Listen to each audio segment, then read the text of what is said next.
Bon dimanche à tous et merci de rester fidèles au programme de la télévision du Monde. C'est l'heure de l'information. Édition que nous ouvrons ce dimanche par ce nouveau directeur désormais en poste à l'hôpital régional de Bafoussam, c'est à l'ouest du Cameroun. Le professeur Georges Eno Orok a officiellement pris fonction au cours de la cérémonie de passation de services techniques qui était présidée par le gouverneur de la région de l'ouest du Cameroun, Awa Fonka Augustine. Plus de précisions dans ce reportage.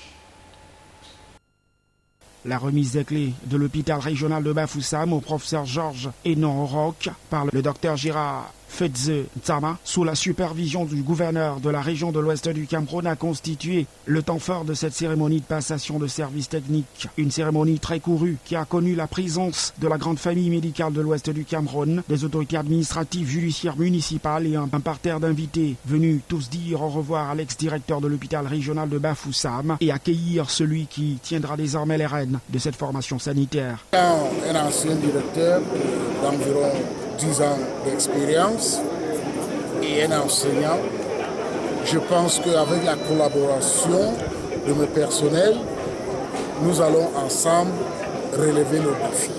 Et je souhaite avoir la collaboration de toute la communauté.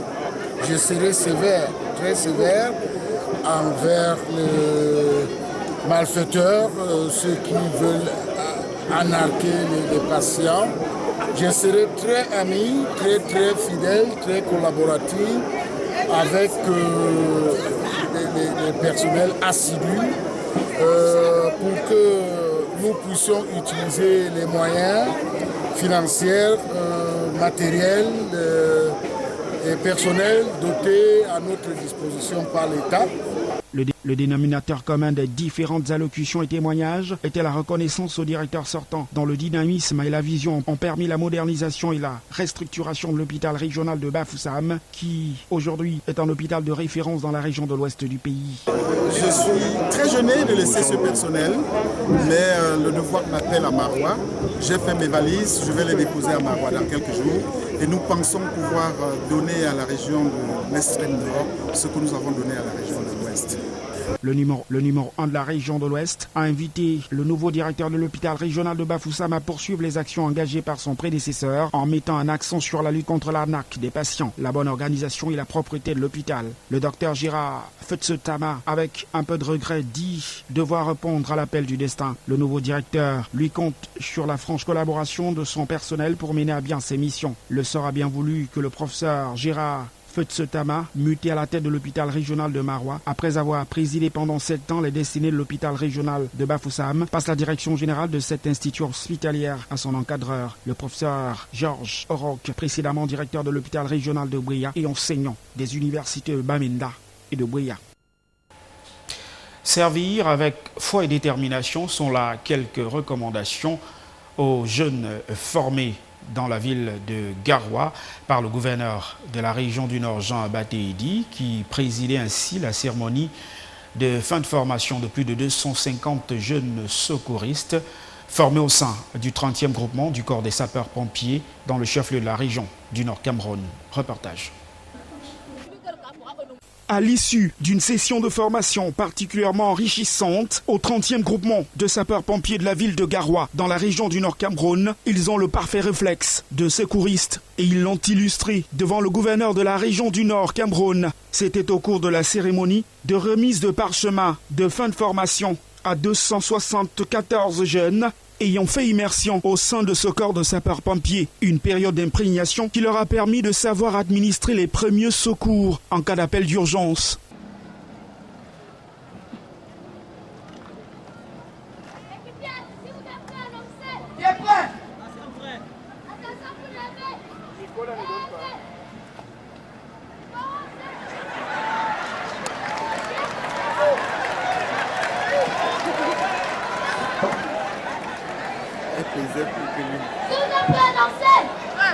Attention pour la main.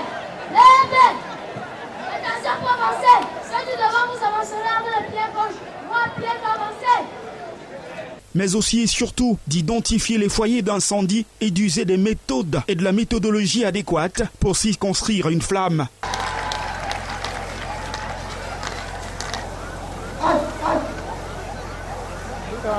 Pour le gouverneur de la région du Nord Cameroun, Jean Abaté dit, cette cérémonie de remise de parchemin de fin de formation était l'occasion de recommander à ces jeunes secouristes de la région du Nord Cameroun de toujours servir avec foi et détermination. Plus jeunes d'ailleurs, pour acquérir des notions élémentaires de secourisme et surtout aussi de valoriser l'esprit de sauvegarde non seulement des vies humaines, mais aussi de la patrie.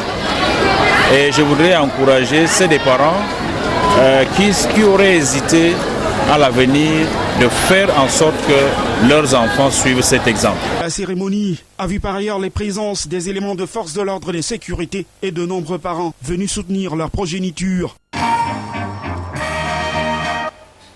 Nous restons à Garoua pour évoquer cette fois-ci cette actualité en éducation. Les responsables de l'éducation de base sont désormais dans les starting blocks pour mieux préparer la prochaine rentrée scolaire au Cameroun, prévue dès le 2 septembre prochain. Les inspecteurs et autres directeurs d'école étaient réunis dans le chef-lieu de la région du Nord. Les précisions de Jean-Jean Mayedna et de Seydou Fondi. Il était question au cours de ces assises de la sectorielle de l'éducation de base de la région du Nord Cameroun d'évaluer les différentes activités de l'année écoulée et de poser des balises pour l'année scolaire 2019-2020 réussie sur toute la ligne. En termes de bilan, de manière globale, l'année scolaire 2018-2019 s'est très bien déroulée avec des résultats satisfaisants sur le plan des examens et concours de la session 2019. Nous avons au niveau du Fiscal Living Certificate, nous étions à 74,85%.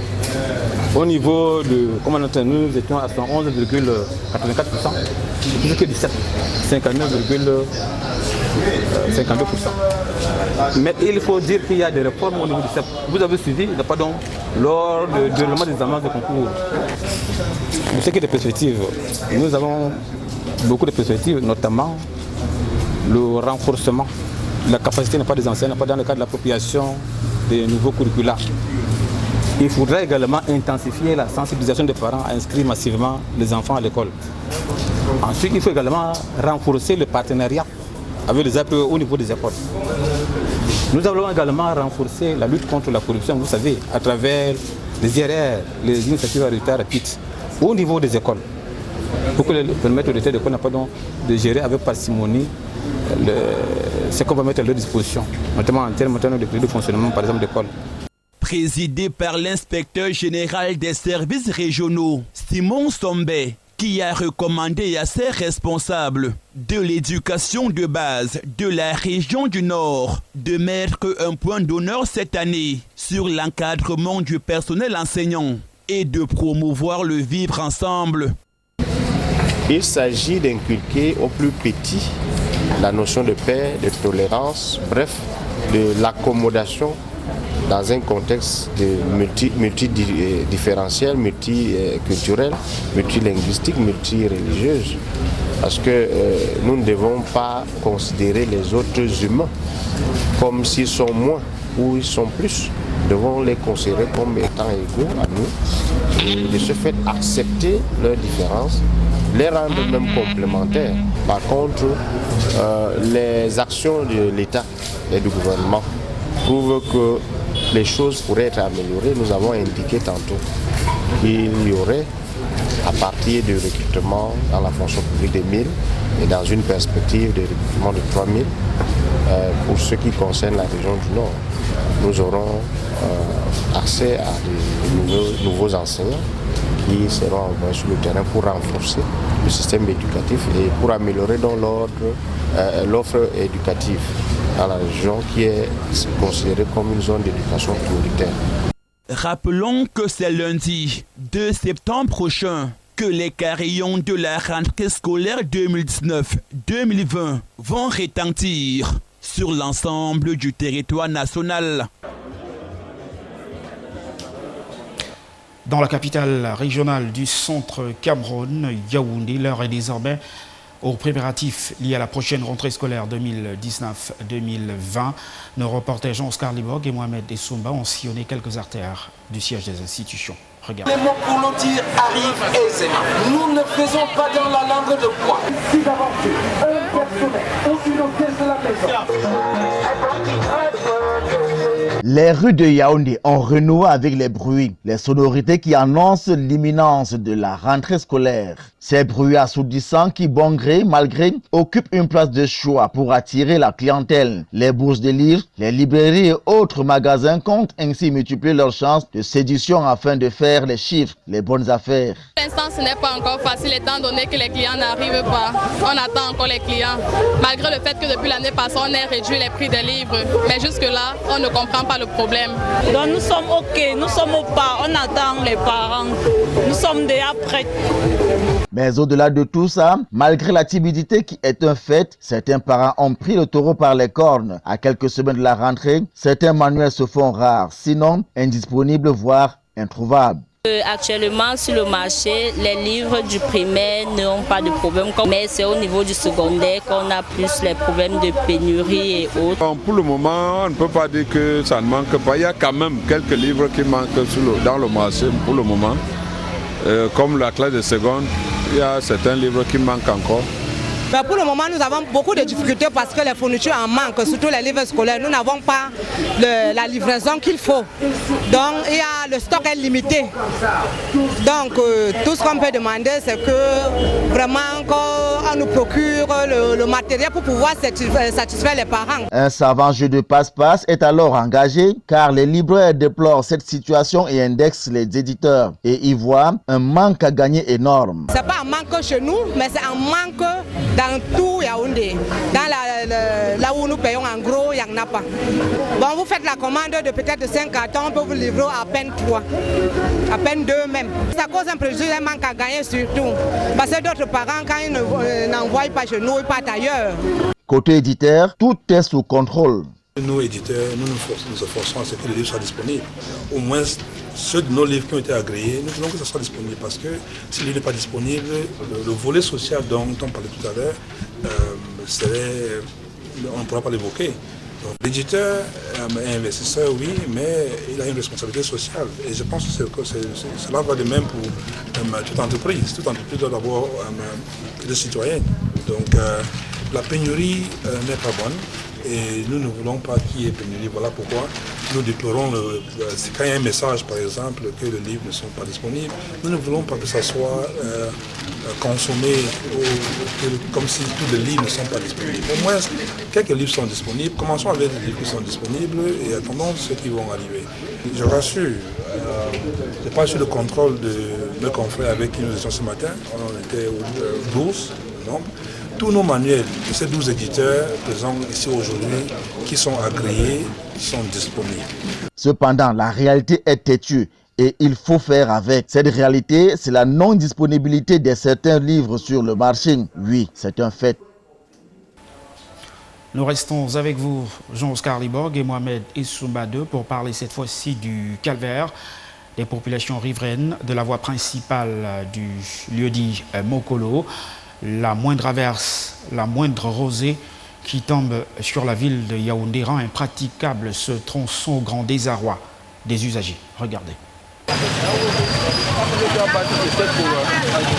Voici la route de tous les calvaires. Mokolo en bas, la boue, les inondations, les mares d'eau, l'insalubrité et pour couronner le tout, les embouteillages à ne point finir. Les chauffeurs et autres usagers sont amers et délient leur langue. Nous sommes tellement dessus par rapport à cet état de la route parce qu'on ne sait pas comment faire. C'est depuis des années et des années qu'on ne fait que rafistonner le lieu dit Texaco Mokolo d'Amba. Chaque année on vient, on fait. Bon, maintenant même ça devient plus grave. Donc la situation, on espère, s'empire du jour au jour. Les travaux, il y a eu les travaux qui ont commencé, mais ça n'a pas été abouti. L'argent, les gens ont mis l'argent de l'État dans la poche et on les laisse continuer à faire le mauvais travail. Voilà la boue. D'autres clients préfèrent traverser de l'autre côté. Tout le monde évite de passer à côté de nous là. Mais on fait avec. Partageons la remarque, somme toute pertinente ou logique. Une école de renommée internationale située non loin de cet axe, dit Mokolo Amba, forme depuis plus de 60 ans des ingénieurs en travaux publics. Quel contraste! À côté de nous là, à 200 mètres. C'est l'École nationale supérieure des travaux publics qui forme des ingénieurs camerounais depuis plus de 60 ans pour arranger, fabriquer les routes. Mais ce sont les Chinois qui arrangent nos routes. C'est pas normal. Donc, il y a quelque chose de bizarre, d'extraordinaire qu'on ne peut pas expliquer au Cameroun. Pourquoi on forme les ingénieurs pour les routes et on ne les utilise pas? On part en Chine chercher les Chinois. En attendant que ces élèves viennent faire leurs travaux pratiques sur ce site, les populations interpellent qui de droit pour changer cette situation qui n'a que trop duré. Je me demande si le gouvernement est vraiment au courant de la situation qui se trouve au niveau de Mokolo en bas. Nous faisons appel au gouvernement ou bien aux maires qui sont de la localité de pouvoir faire quelque chose pour Mokolo en bas. Les gens souffrent tellement ici à Mokolo en bas. Très honnêtement parlant, c'est très grave. Même la situation est tellement désagréable. Parce que non seulement ça nous gâte les voitures, mais aussi il y a des embouteillages inédits. Jusqu'à l'heure où nous sommes là, c'est maintenant même que c'est de se décanter un peu. C'est très grave depuis le matin, c'est invivable. Pas un pas sans voir un véhicule en panne dû à l'état de cette route qui jadis attirait admiration et convoitise. Pour une route qui va chez le délégué, c'est une catastrophe. Nous n'avons pas de route. Vous voyez comment on fait pour traverser la route? Vous connaissez les travaux au Cameroun. On fait semblant de faire quelque chose et puis on arrête. À l'approche d'un événement, à l'approche des élections, c'est le même cinéma. L'axe par lequel rejoindre l'autoroute Yaoundé-Douala est incontournable. Seules les autorités de la ville qui habitent le coin sont obligées, eux, de contourner par d'autres axes afin de rejoindre leur bureau. Et cela dure depuis près d'une décennie sans que cela ne gêne qui que ce soit. Sommes-nous en passe de se poser cette question? À qui la solution? Mokolo suffoque. Et puis on en vient à l'actualité hors de nos frontières. Cap sur le Burundi, où les populations ont investi les rues hier pour manifester à travers Bujumbura. Ils accusent le Rwanda de s'être approprié le tambour burundais. Les détails de nos confrères d'Africa News. Des centaines de Burundais sont descendus samedi dans les rues de Bujumbura, la capitale économique du pays. Ils ont accusé le Rwanda d'avoir tenté de s'approprier le tambour burundais. Le Rwanda est accusé de s'être fait représenter dans un concours régional télévisé par un groupe jouant le fameux tambour royal burundais. Nous sommes si tristes de voir les tambours burundais accompagnés d'un drapeau de l'Union africaine qui ne représente pas le Burundi et d'une tenue qui ne symbolise pas le Burundi. En réalité, cela signifie beaucoup pour nous. Le tambour est un trésor exclusivement burundais, dit-elle. C'est pourquoi vous ne pouvez pas le vendre. C'est pourquoi vous ne pouvez le donner à personne d'autre. C'est uniquement pour les Burundais. Les autorités burundaises sont très remontées contre le Rwanda après que des tambourinaires burundais réfugiés au Rwanda depuis le début de la crise burundaise en 2015 ont joué du tambour dans le concours télévisé East Africa's Got Talent. Après des récriminations par voie de presse interposées sur Twitter, le président du Conseil européen, Donald Tusk, a eu une séance très surprenante avec Boris Johnson, le Premier ministre britannique, qui tente depuis plusieurs jours de renégocier un accord sur le Brexit. Les détails de nos confrères, cette fois-ci d'Euronews. Après les récriminations par tweet interposé, une poignée de main, un brin tendu entre le président du Conseil européen et le Premier ministre britannique, Brexit oblige, et puis très vite, la cordialité de circonstance.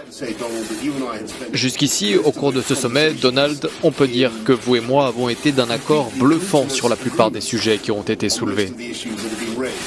C'est une preuve de la proximité entre le Royaume-Uni et ses amis européens et elle durera après le 31 octobre, quoi qu'il arrive.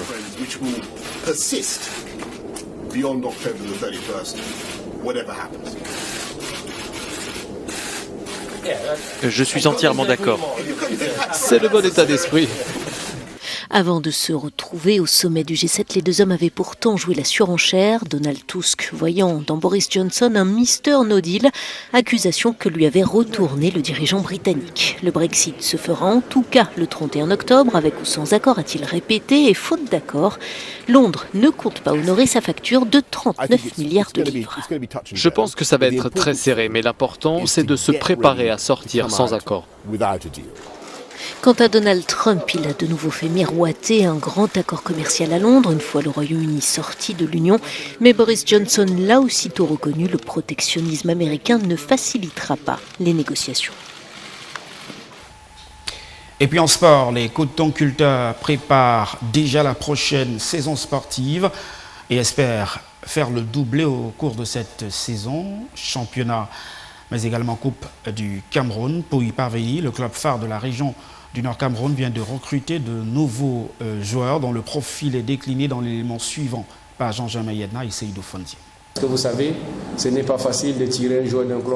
Il s'agit du latéral gauche, Tienche Alphonse Marie, ex-société des Ding Football Club de la Ligue, du milieu de terrain virevoltant, Kamko Kanto Aurélien Junior, ancien joueur de l'Unisport du Honkam, et de l'attaquant Ebonge Yannick, en provenance de Future Football Club de Diko Banjoun. Les trois footballeurs viennent de paraffer leur contrat avec Coton Sport de Garoua et s'engagent ainsi chacun pour 2 saisons avec les Verts et Blancs de la ville, chef-lieu de la région du Nord Cameroun. Donc nos objectifs, c'est d'apporter le plus et de donner le maximum avec ce club mythique pour être champion. Donc moi, à titre personnel, je vais me donner au maximum de pouvoir apporter mon pied à l'édifice. Coton Sport vient de me donner encore une autre opportunité de faire valoir mon talent. Ce qui est sûr, c'est qu'avec l'histoire et l'historique que le Coton Sport a, nous venons ici avec l'ambition de cette saison de donner le meilleur de nous-mêmes pour pouvoir remporter ne serait-ce qu'un titre pour que la saison prochaine nous puissions toujours être africains. Coton Sport, c'est comme une grande équipe au plan international que national. Donc c'est pourquoi j'ai pris une décision de faire un contrat de 2 saisons avec eux. Et l'ambition, c'est de le qualifier pour la Ligue des Champions ou la CAF, puisque Coton Sport, c'est quand même une grande équipe qui joue les premiers rôles chaque année.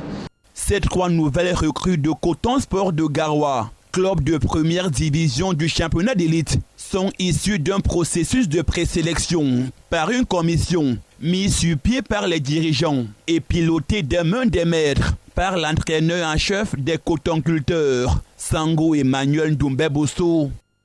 Et cette commission a travaillé dans la plus totale transparence, dans l'objectivité, pour arriver à mettre en place une équipe forte. Déjà, je peux vous dire que nous sommes partis d'un diagnostic qui a été fait à l'issue de la saison passée. Nous avons ressorti des joueurs qu'il fallait maintenir dans l'équipe et des joueurs qu'il fallait également remercier. Et cela nous a ressorti une liste de 16 joueurs. Et ce n'est pas tout. Le club qui ambitionne rafler cette saison, non seulement le championnat, mais aussi la Coupe du Cameroun, entend poursuivre son processus de recrutement afin de mettre sur pied une équipe compétitive de Coton Sport de Garoua, à même de réaliser les résultats escomptés.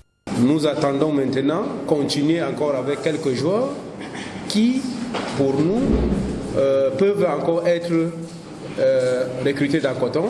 Nous sommes en train de voir exactement leurs compétences, leurs capacités et nous pensons que nous pourrons arriver à quelque chose dans les jours à venir. Mais si le processus ne parvient pas à nous faire ressortir des éléments encore capables, nous allons continuer à rechercher la qualité, surtout au niveau de la défense et également au niveau de l'attaque. Nous avons besoin, au niveau de la défense, d'un bon libéraux, en plus de ce qui existe déjà. Et également au niveau de l'attaque, nous voulons un bon avant-centre.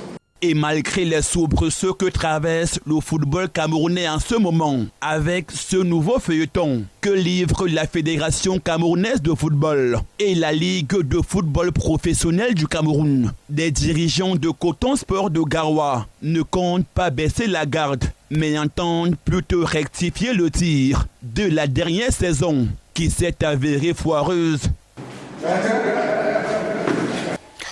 Point final à cette édition de l'information ce soir. Votre extrême fidélité nous honore. Restez sur les antennes de la télévision du monde. Et bonne fin de week-end à tous. Au revoir.